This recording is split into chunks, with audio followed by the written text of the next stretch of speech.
আলাইকুম।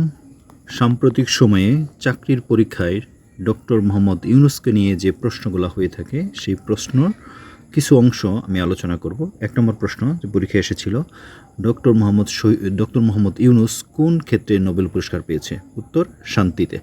২ নম্বর প্রশ্ন, ডক্টর মোহাম্মদ ইউনূস কোন প্রতিষ্ঠানের প্রতিষ্ঠাতা? উত্তর, গ্রামীণ ব্যাংকের প্রতিষ্ঠাতা। ৩ নম্বর প্রশ্ন, ডক্টর মোহাম্মদ ইউনূস কোন সালে নোবেল পুরস্কার পেয়েছেন? উত্তর, ২০০৬ সালে নোবেল পুরস্কার পেয়েছেন। ৪ নম্বর, গ্রামীণ ব্যাংকের মূল উদ্দেশ্য কী? গ্রামীণ ব্যাংকের মূল উদ্দেশ্য হচ্ছে সুদমুক্ত ঋণ প্রদান করা। ৫ নম্বর প্রশ্ন, ডক্টর মোহাম্মদ ইউনূস কোন বিশ্ববিদ্যালয়ে শিক্ষকতা করেছেন? উত্তর, চট্টগ্রাম বিশ্ববিদ্যালয়ে শিক্ষকতা করেছেন। ৬ নম্বর প্রশ্ন, গ্রামীণ ব্যাংক কীভাবে ঋণ প্রদান করে? গ্রামীণ ব্যাংক জামানতবিহীন ক্ষুদ্র ঋণ প্রদান করে।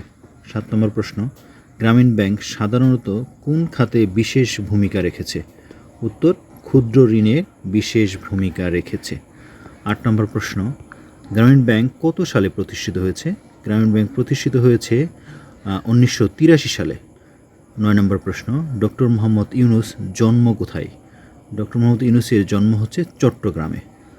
গ্রামীণ ব্যাংক ১০ নম্বর প্রশ্ন, গ্রামীণ ব্যাংকের কার্যক্রম প্রথম শুরু হয় কোথায়? গ্রামীণ ব্যাংকের কার্যক্রম প্রথম শুরু হয় হচ্ছে জুবরা গ্রামে, এটা চট্টগ্রামের।